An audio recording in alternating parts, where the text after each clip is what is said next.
बिस्मिल्लाहिर्रहमानिर्रहीम। अस्सलामुअलैकुम students. गुज़िश्ता lecture में हमने ADO.NET को पढ़ना शुरू किया था। हमने ये देखा था कि ADO.NET के कई मोड्स हैं, जिसमें कनेक्टेड मोड है, डिसकनेक्टेड मोड है, और जो तीसरी अप्रोच है एंटिटी फ्रेमवर्क, आज हम वो देखने जा रहे हैं। तो ये फीचर इंट्रोड्यूस हुआ था, माइक्रोसॉफ्ट ने इंट्रोड्यूस किया था जब ADO.NET API के अंदर उसने एंटिटी फ्रेमवर्क को .NET 3.5 सर्विस पैक 1 में इंट्रोड्यूस कराया। और ऑब्जेक्टिव इसका ये है कि आप रिलेशनल डेटाबेस के साथ इंटरेक्शन कर सकें using an object model.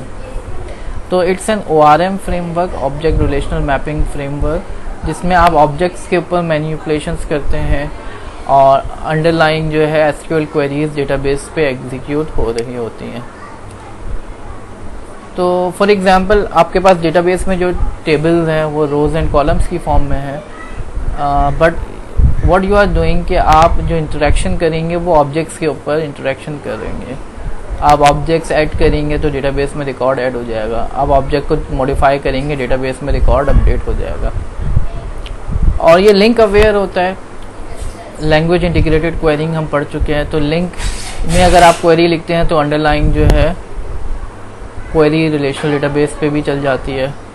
Link की क्वेरी कन्वर्ट हो जाती है SQL क्वेरीज के अंदर।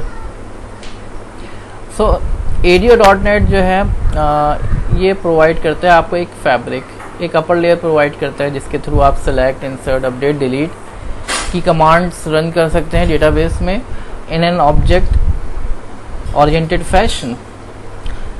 तो आप जो है डेटाबेस से डेटा फैच कर सकते हैं, और आपकी जो इंटीग्रेशन है डेटाबेस के साथ वो डायरेक्ट नहीं होती,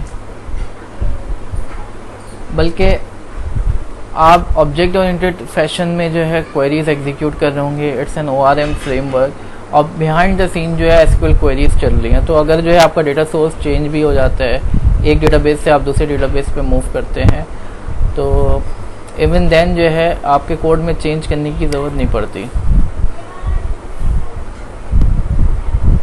तो जैसा कि मैंने कहा कि it's simply an another approach to data access API, और it is not intended to replace ADO.NET। यहाँ पे ये बात नोट करनी है कि इसका मकसद ये नहीं है कि ADO.NET को रिप्लेस कर दिया जाए, बल्कि ये आप यूँ समझें कि एक तरीके से ये कॉम्प्लीमेंट्री है, एक दूसरे को कॉम्प्लीमेंट कर रही होती हैं।